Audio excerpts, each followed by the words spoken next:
Oh. Hey, Fiend. What's up? You want me to sing again for you? You should say didn't we almost have it all? Okay, what is your guys' top Whitney Houston songs? Mike, you're a big Whitney Houston guy. 1, 2, 3. 1, 2, 3. 1, 2, 3. Yeah, I Will Always Love You. I Want to Dance with Somebody, and the one with Enrique Iglesias. Can Have This Kiss Forever. I don't remember that one. But it's a good one. If you listen to it, it's when she was a little bit older, but it was solid. But I mean, I Will Always Love You is I think probably, if not the greatest soundtrack song of all time. It's in the discussion. You know what I mean? And that voice, man. I mean that voice is incredible. I mean, Dolly Parton, dude. Dolly Parton, the right. writer. Just what a great writer. But nobody could sing it like Whitney did. It's the undulations or whatever you want to call it in their voice that makes them different. And she just had it. You just have it or you don't. You know what I mean? What about you, Fiend? Top 3 songs, Whitney Houston songs. Top 3.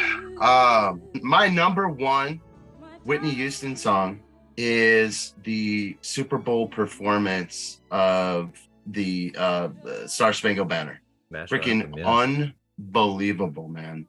Best national anthem ever, I think. I don't think there's anyone that even comes close. I Will Always Love You from The Bodyguard, number 2. And yeah, I Want to Dance with Somebody. Yeah. Number 3.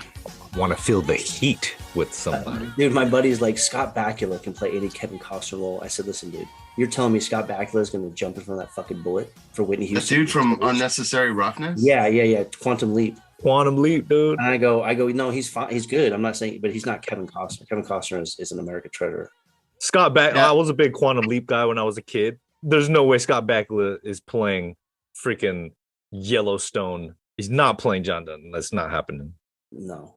Whitney. Well, I'm partial to, because in kindergarten I sang with all the other kids, as probably everybody did all across the world, and singing "I Believe the Children." What's the name of the song? We are the world. No, we are the. Hey, no, we are the children. I believe the children. And you know what? It was even performed better by Sexual Chocolate in Coming to America. So, Sexual Chocolate. Yes, that boy can sing. So, I've never seen Coming to America. Shut up! What? No, I'm how did you know it was Coming to America then?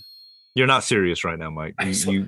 Okay, so all right. I have it top 3 movies I haven't seen. Wizard of Oz. It's a little unrealistic for me. Okay, the Shawshank Redemption and how could you not see Shawshank? How could That's you the not word see to talk about. Shawshank Redemption? Shawshank Redemption is on like TBS every single day. I just got it. I just it's just one of those movies you just don't see, and you all of a sudden it's been 10, 12, whatever, how many years, and I just never sat down and watched it. Everybody says it's great. I'm sure it is. I mean, it is a classic, man. It is a great movie. Andy Dufresne. You need to see that movie. Are you gonna cry? Are you gonna cry? Do you cry in it? Is it like Morgan Freeman? Freeman. That was my Morgan Freeman voice.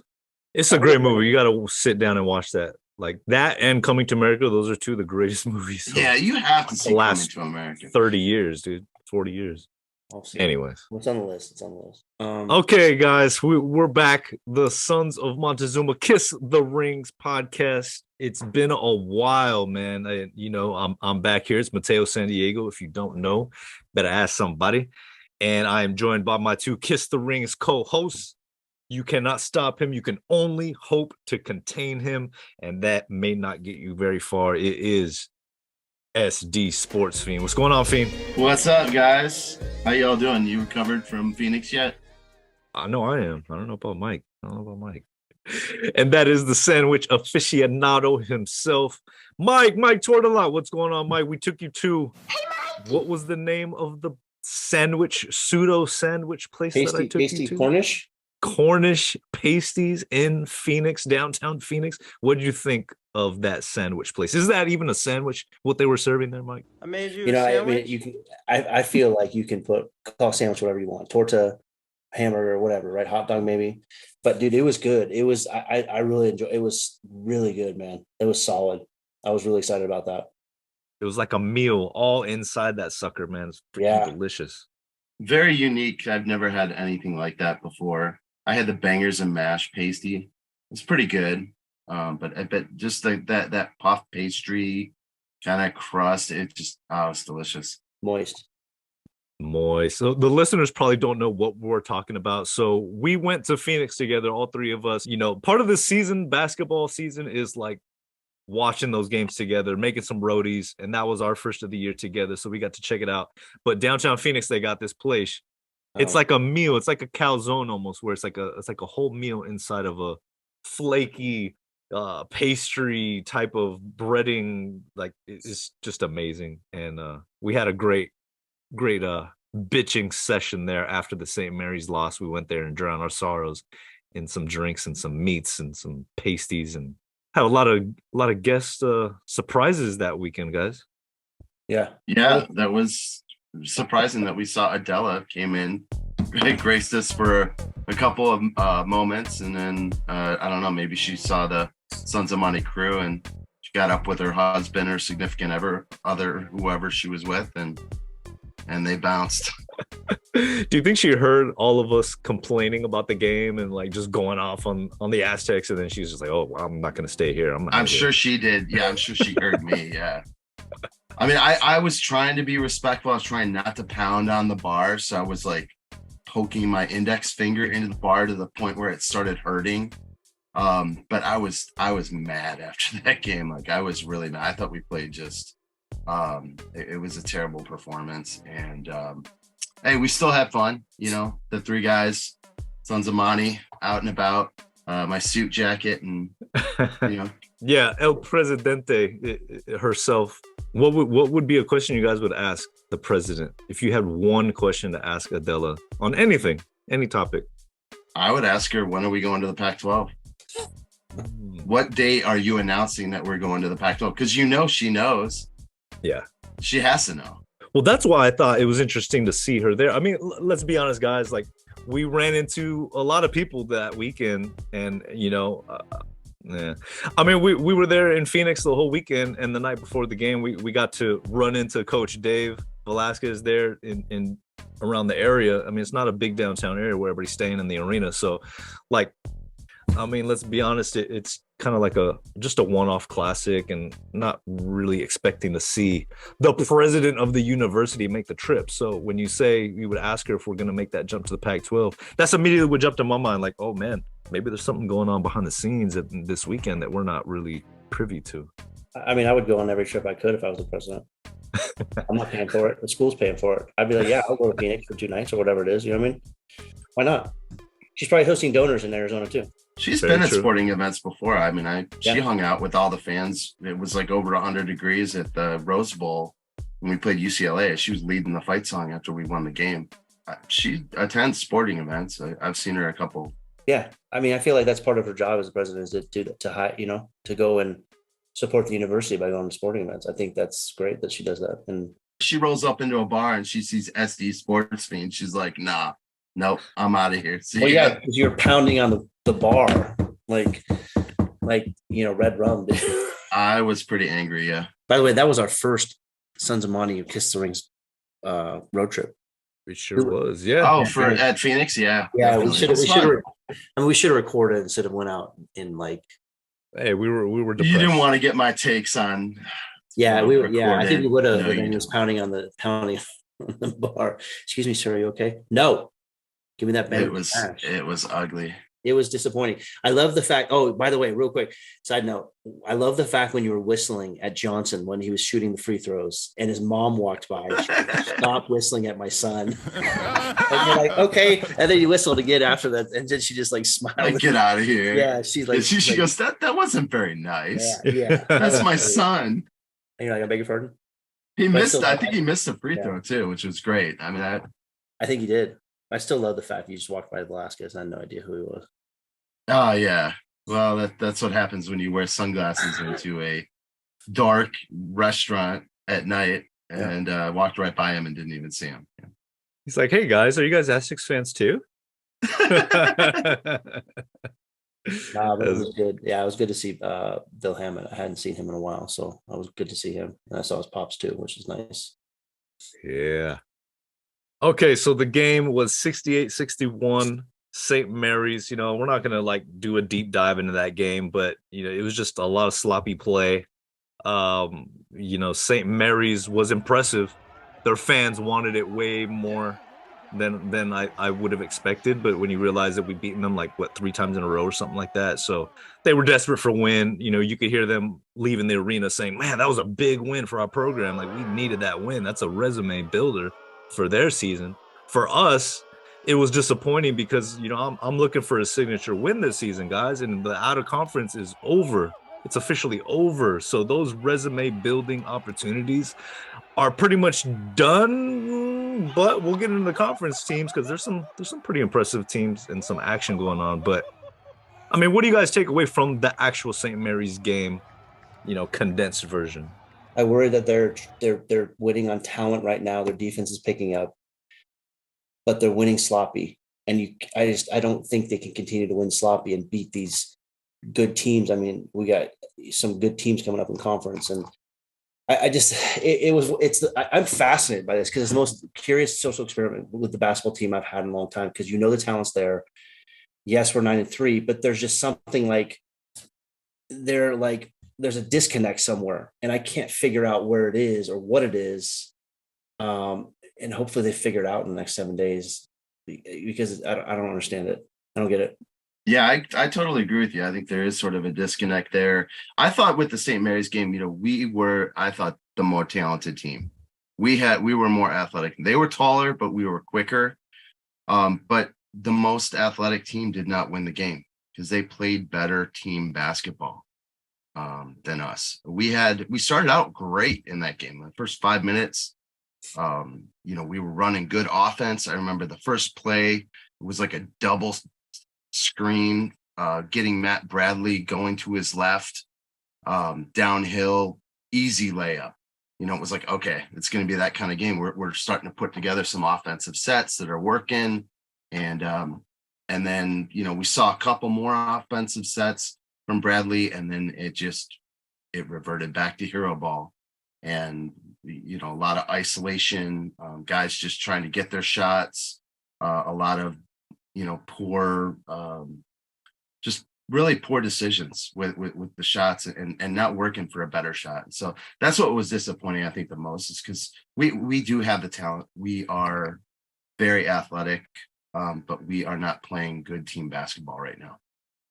One of the things I'm curious about, guys, is like you said, Mike, within these last 5 games or so since our last episode, we had Occidental, which, we ran through them completely. Troy, which gave us a healthy challenge. That was a good challenge at home, which we all expected it to be. And I felt good coming out of that Troy game because it was a healthy challenge. It was like, okay, like got back from Maui, you had that little bit of a hangover, but you've kept on winning, and that presented another good challenge before you played St. Mary's. But after St. Mary's, okay, Kennesaw State destroyed them at home. UCSD, crosstown, soon-to-be rivals, destroyed them, but it was ugly. It was just dirty defense. They didn't look coached up, man. I mean, look, this is something that Dutcher's always done. I mean, as long as you play defense, as an Aztec, you have the freedom to do kind of what you want on offense. Now, is that going to translate to a lot of success in the Mountain West tournament and into March in the NCAA tournament? I would venture to say no. You can be a good team and win with defense, but if you're not efficient on both ends of the floor, you're not going to win multiple games in March. And if you're not taking care of the basketball as well, because we're turning the ball over quite a bit. Yeah. So, if you show me a team that is athletic, that can defend, that can shoot, and that understands the value of a possession, and I'll show you a team that can go to the Final Four. And we're not there yet. We don't check all those boxes. I just don't know what a game like Occidental does for us. I just, I understand it's a game and it's game minutes, and you get guys in there who aren't going to play, or just get the reps, right? I mean, they don't have a logo next to their name on ESPN schedule. I mean, that's, I would rather schedule USD. I just don't get what Occidental does for us. They're shooting the threes. and they're playing, they make all these threes, but is that helping us in the long run besides the W and the win column? I don't know. I don't know yet. I guess we'll find out, but how about the games game that we do play against the good competition? Yeah. That's what's really important. I mean, I don't care about the Occidental, but I care about not covering versus the UCSD. We should have blown them out. I care about having close games versus Troy and UC Irvine, and losing the way we did against St. Mary. St. Mary's loss was a big loss. And the reason why it was a big loss, and Ziegler covered this in the article, is that the top 4 teams in each region are protected in the first couple rounds of the NCAA tournament. And so if you look at the top 4 teams in the West, who are they? You've got Arizona, you got UCLA, you got Gonzaga, and now you've got St. Mary's, right? Because they have the head-to-head against us. So what does that mean for the Aztecs when we get to the tournament if we're like the 5th or 6th best team in the West? It means that we get shipped out to Albany or Birmingham or Des Moines, Iowa, and we've got to go win a game there instead of going and winning a game in Sacramento. So that was very, very significant. And, it could really come back to bite us later on, in March. You got to win. I mean, and if you can win anywhere, then no big deal. But, the teams, look at how we were set up for our Final Four run, or not Final Four, for our Sweet 16 run, like in 2011, where we went to Tucson, right? And then we went to Anaheim. And then the one in 2014, I think we were in Anaheim as well. I don't remember the first round game, but I don't think we were shipped out somewhere. Spokane. We're Spokane. Okay, so still on the West Coast. Yeah. But so it's a lot different, if you got to go 3 time zones away and play your first game. Yeah. And that could potentially be what happens to us because of that St. Mary's loss. I don't know if you guys watch Last Chance U on Netflix, the basketball. Yeah, I watched it. I mean, it's so good. It's such quality production, and but with the East LA Community College team, and I believe what is his name? I believe it's John Mosley. John Mosley. I bring it up because it's just such a wild way of leadership. The predicament there are all these top-rated guys, right? This is their last chance. So it's his way or the highway. I mean, you're desperate. So anything he says, you got to do it. And if you don't do it, I mean, this is the difference between advancing in your collegiate career, getting a degree somewhere, and I mean, you're going to be out on the street, these kids. I bring it up just because, like, that leadership style that he has, I mean, it's such a forceful, you know what I mean? Like, it's so intense. And not that I'm saying, we necessarily need that, but you could see him in the beginning. I don't know if you finished it. I don't want to ruin it for anybody, but in the beginning, he's got all these talented guys, and he's like, I'm still trying to figure it out.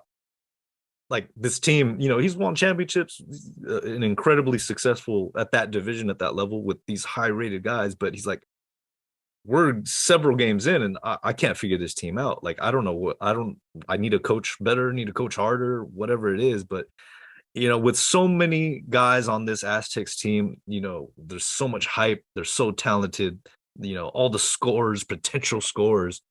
I mean, I'm a little worried that they don't really know what they've got yet, the identity of the team. And, I'm scratching my head on this, man.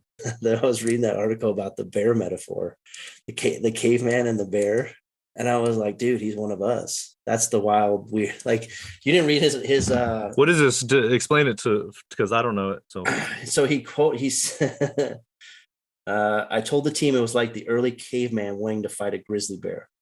He just went out and tried to fight hand to hand, and it didn't work out so well. That was what our offense was like. We have to evolve like the human being and learn how to stalk our prey and make it a little easier to kill that grizzly bear, because killing it with hand-to-hand combat is not very smart. Like, I read that and I said, who said that? That sounds like some wild stuff I would say, you know what I mean? Like, I'm like a bear and a caveman. I'm like, it's a great analogy. It's an interesting one, but like, he's right. I think he's got 2 games in 14 days, right? 16 days.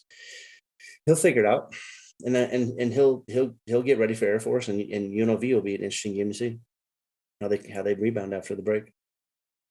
Yeah, I mean, I totally agree with what he's saying. I see the analogy, and let's see how he coaches them up, though, and let's see what he schemes on offense, and if they're able to follow that, that scheme, because we're seeing some offensive sets, which I alluded to earlier, like we saw in St. Mary's game. I mean, almost all of Bradley's shots that he made were off of beautiful offensive sets, where he had got the ball going to his left.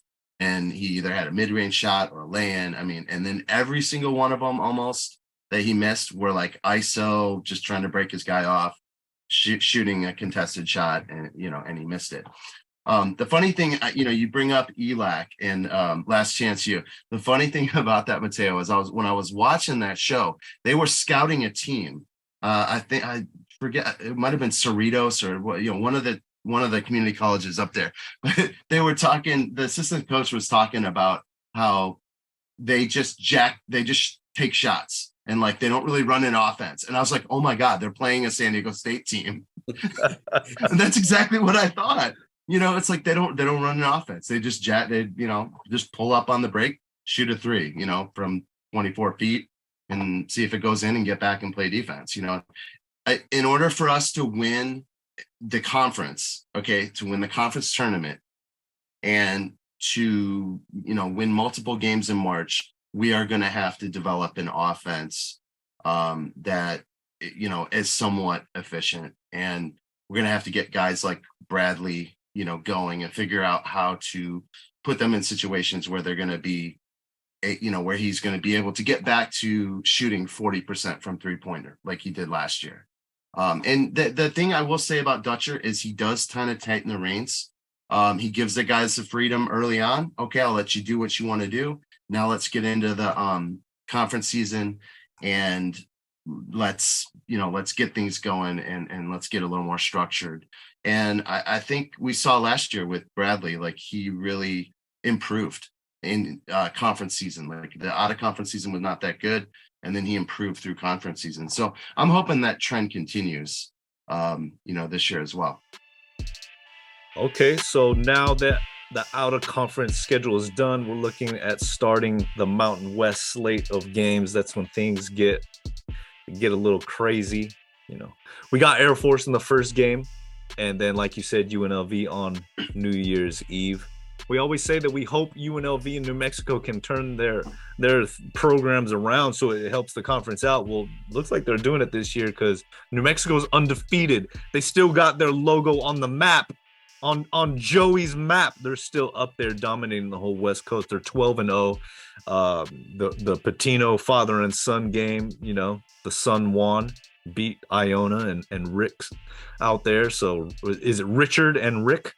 So they're sitting up number one, man. The Lobos. Hey, you gotta hand it to them. It's kind of cool to see them back up again. Somebody different to hate other than Utah State all the time. Yep, Lobos are playing well. They beat St. Mary's at St. Mary's. We couldn't beat St. Mary's on a neutral court. So, they're. I would say they're for real.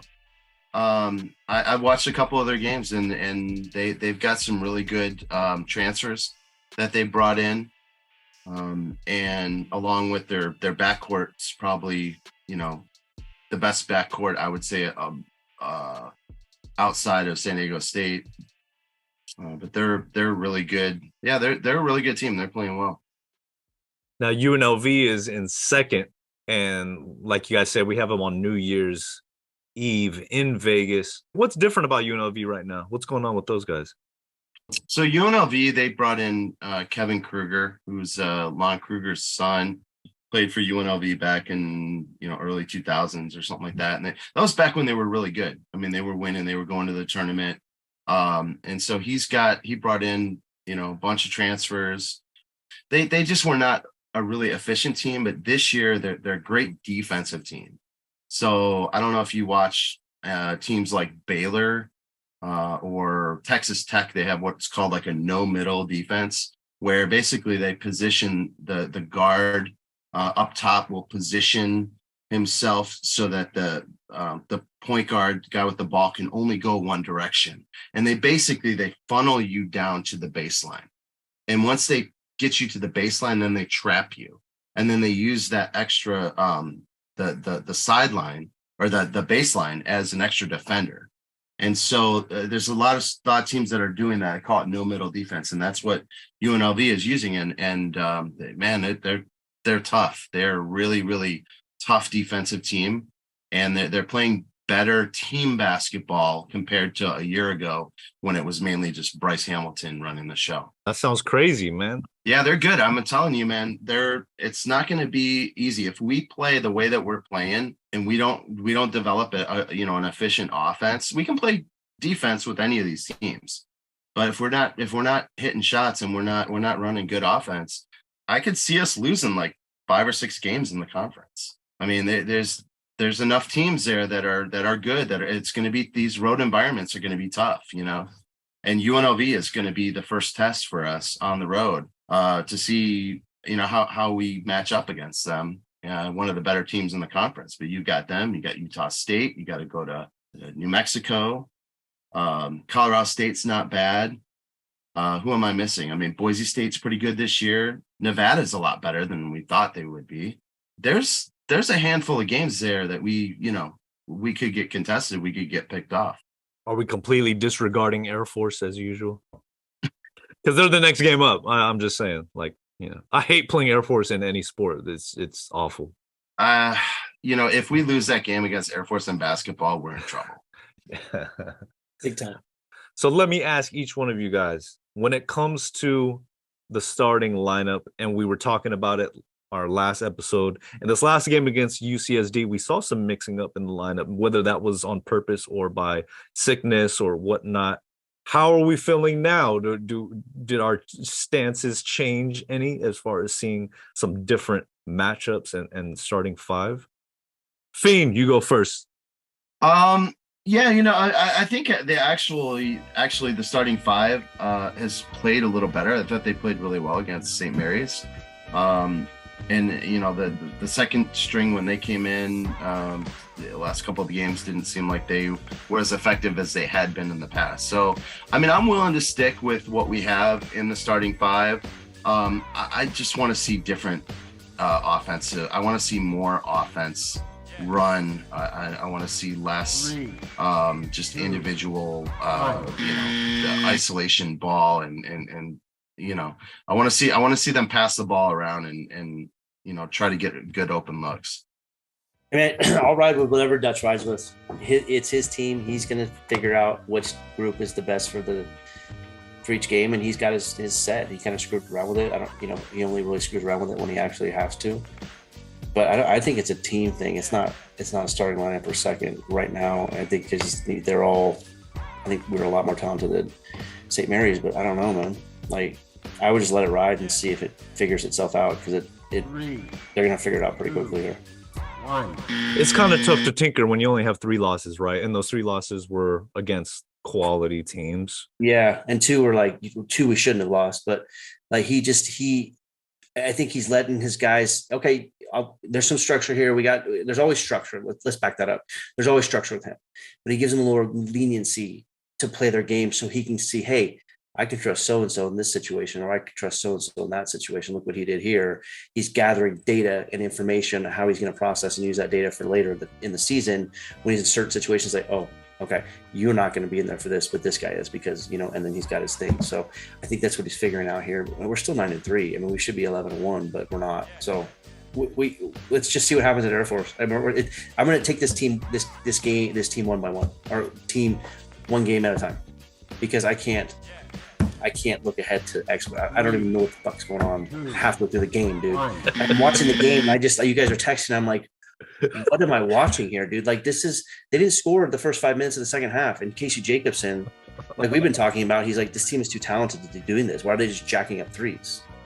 I just thought, stop. What number are they? I sent you that text. They're 300 and something in 3-point percentage. And I don't know. And I love this team, and I love the talent. I love everything, the potentiality of it. But the frustration of it is a toddler, dude. It's like a kid. You're like, I know. Air it all out. Bring it all out, man. Bring it all out, man. I know it's there. Where is it? Oh, there it is for a little bit, and then all of a sudden it's gone for a little bit, and there it is for a little bit, and then it's gone. And it's like, dude, okay, yeah, it's not like you said. It's not totally different there's 2 or 3 guys. I think Trammell is healthy now. I think his hamstring hurt him a couple games. That slowed him up a little bit. Maybe more mentally the last game before he came back for this. But like, I don't get it, man. Like Mensah's shooting that 3. I'm like, no. I'm like, yes, good shot. But like, I don't know, man. I love Parrish. You know who's exciting to me is Miles Bird. Just watching his fluidity and stuff. Sorry, bro. Mike's taking like several shot clock violations right there. Several. Yeah. Like, shut him up. Sorry. I can't go on iPod. Yeah, I forgot. That was great. That was a great rant, dude. That was a great rant. Miles Bird might be the best player on this team in 3 years. He's playing like a freshman now, though. I mean, him and Saunders. I don't see how you can give them minutes off of the bench during this conference play. Unless they make significant improvements over the next couple of months. But I think one of the biggest problems for this team is we just don't have clearly defined roles, and you have guys that are just trying to do too much. Kind of reminds me of, like, I don't know if you remember back in, I think it was 2017-18 season, we were just playing terrible. Like, preseason or, out of conference. We get into conference, we're losing a bunch of games. Trey Kell gets hurt, and Trey Kell's a guy who's like, I'm the type of shooter that if I miss 10 in a row, I'm going to take that 11th one because, I just have confidence in my shot. And my thought is like, well, if you miss 10 in a row, you're really hurting your team. Maybe you should pass the ball. And so he stopped trying to be a scorer for the team in 2018. And he just said, you know what? I'm going to facilitate for others. I'm going to be a point guard. I'm going to have a 2 to 3 to 1 assist to turnover ratio. And you know what happened when he did that? We won. I don't think we lost for Lent. I was there at the Wyoming game. We started that huge, run, beat Nevada, beat them in the tournament, won the Mountain West tournament. And it was all because Trey Kell made that decision that he was going to be a facilitator and didn't need to score the ball, score for the team to win. And I think that we need to have some similar roles where guys, make that decision. Okay, this is how I best help the team. And once we get that, then I think we're going to start to click more. And then I think you'll see a better version of these Aztecs. Yeah. Trey Kell was hurt those 9 games. Remember, they lost 6 of 9. Then he came back and we went on a run. Hey, all the way, we'd love to have him on the pod. Same birthday as me, San Diego Padre guy. Hey, we'd love to have you. Big Padre. He's awesome. I think he's playing in Australia right now. Good day, mate. Put a little shrimp on the barbie. That might be the worst Australian accent. Civilization. You sound like an Outback commercial.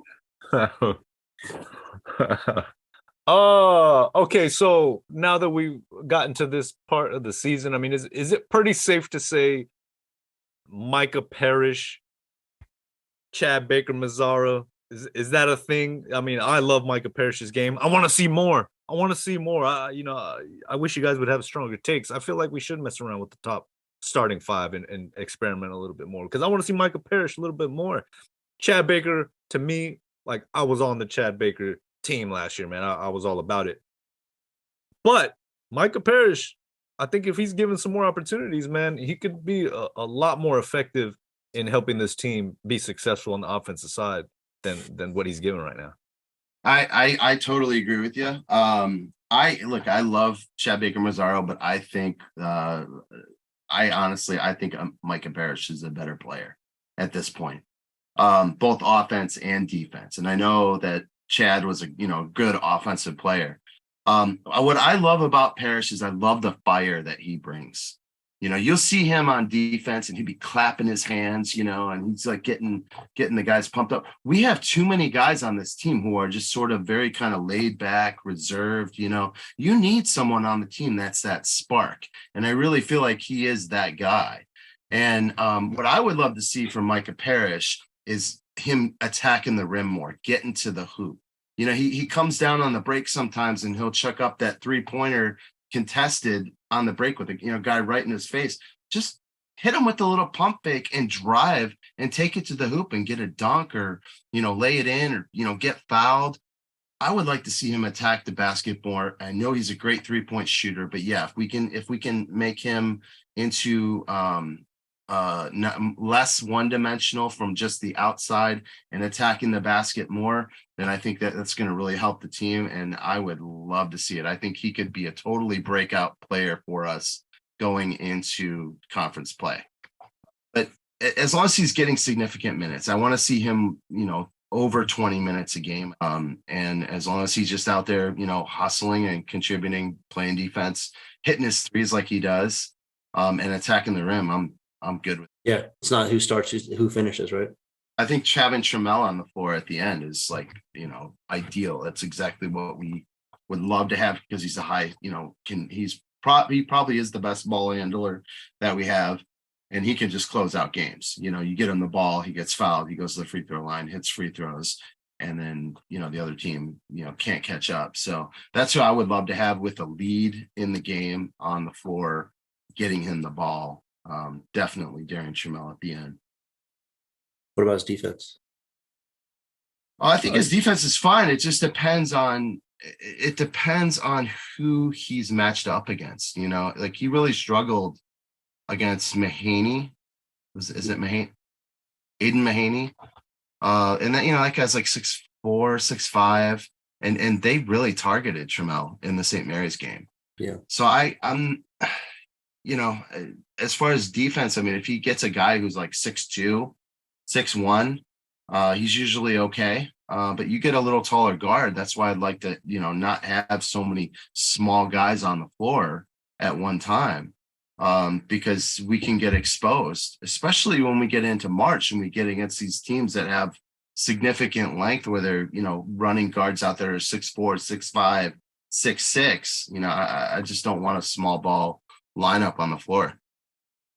All right, guys. Well, I appreciate your time and your thoughtful answers, all of your data that you've been thumbing through. And hey, let's get this win against Air Force. Let's get this big win against the Rebels, those racist Confederate school. And yeah, let's step into 2023 with a new mindset. Let's get this offense going and dominate the Mountain West, guys. Does that sound like a plan? That sounds good to me. I'm ready for it, man. I'm ready for this team to really break out. We haven't seen a breakout yet. I'm hoping to see it, coming into conference play here. And we got to go to the vacation home and take care of business, man. I mean, UNLV rent is due on the 1st. Dude, I wanted to make that game. I was really thinking about doing New Year's Eve in Vegas, but it wasn't going to happen. Mike, when are you coming back down again? End of January. End of January for what game is that? Utah State? Yeah, I'm going to be there for Utah State and San Jose State. 1 o'clock games are easy, the best, because otherwise you're like 7:30, 8:30. Straight up rubbish, man. I mean, literally 8 o'clock Mountain Time is like 12 o'clock Europe. Okay, Mike, give us your best trash talk against Air Force in an English accent. Talking trash to the Falcons who are coming to town to play the Aztecs. Yeah, Shoot it! Go! I don't think I can trash talk the military. Come on, you got to do it. I could. And they you bloody wanker. Yeah, like honestly, bring it. Who throws a shoe, man? You know what I mean? No, I mean Air Force. I love Air Force. I mean, I just my uncle's in the Air Force, so I can't talk shit about that. I can't talk bad about military services. What? UNLV, fuck them, dude. They are terrible human beings. All right, now do they it. Don't pay their alimony. They don't, they throw midgets against walls on the Velcro. It's so ridiculous. It's just too much, man. They're out of control, is what they are. But they're good. Bean, can you talk trash against Air Force, or are you going to take that as well? You going to take the high road? In a bloody British accent? No, just in general. I think I will take it. Those blokes from Colorado Springs going to come to Viejas Arena, and they are going to get smacked back to the Stone Age. That was like the British stoner surfer dude. No, I mean, we're just gonna, we better we better smack them hard. I want to see a blowout against. I want to see a statement to the rest of the Mountain West that Aztecs aren't fucking around in the Mountain West. Put out a statement to UNLV. I want them to look at the score and be like, whoa, that's what's coming to Thomas and Mack on New Year's Eve. Okay, Aztecs are for real. I don't want a 14-point win or whatever we did against UCSD, which is like, in the 300s of KenPom when we were favored by 22 points. Let's start smacking some teams around, and that starts with Air Force. And so that's what I want to see. I want to see a good game. Hell, you might even see Fiend down in the show for the Air Force game. I might be down there leading the chants and, talking trash to those Air Force wankers in a British accent. Hey, I saw Jordan down there, Mr. Leprechaun. See. He was down in the show, man. That was cool. I might be standing next to Jordan for the Air Force game. We'll see. But the UNLV game, that's a statement game to me. Because if you can kind of clean it up this week until Air Force, play good against Air Force, who's fundamental, is going to make you play fundamental, and then you play UNLV, which is going to be a track meet. I mean, it's going to be a track meet. It's like going to ARC and watch these dudes just go up and down the thing, right? And then you have another week out before Wyoming, and then you hit the stretch. Not this UNLV team, man. They play really good defense. So I want to see this. I want to see this Aztec team get some confidence in this Air Force game, and say, look, we are the cream of the crop in the Mountain West, and it starts now because this is the beginning of conference play. And I want them to send a message to the rest of the Mountain West that, look, Aztecs, you're not knocking us off our perch. All right, we're on top, and we're gonna stay here. Yeah, I just didn't say anything about Air Force because it's a given win, like you said. Well, what's that mean? Let's go. Oh, yeah. Dude, watch Shawshank Redemption. Yes, please, Mike. Man, come on. It's a watch Shawshank Redemption and report back to us what you think.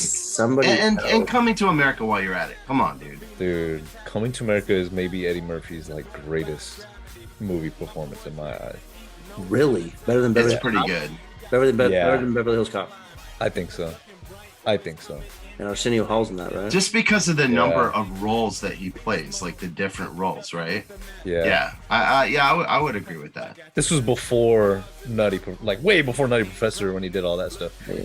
But this it's so talented. It's so good, and the script is good. It's a rom-com, bro. It's right up your alley. I mean, the Hallmark movies are good, dude. All right. I'll hit this and I'll try to give it a go. He ain't gonna watch it. All right, guys. Thank you for listening. Sons of Montezuma Kiss the Rings podcast episode on behalf of Mateo San Diego, SD Sports Fiend, and Mike Tortolot. SonsofMontezuma.com. Go Aztecs. Go Aztecs. Peace out. Gotta go. All right, guys. Later. All right. Later.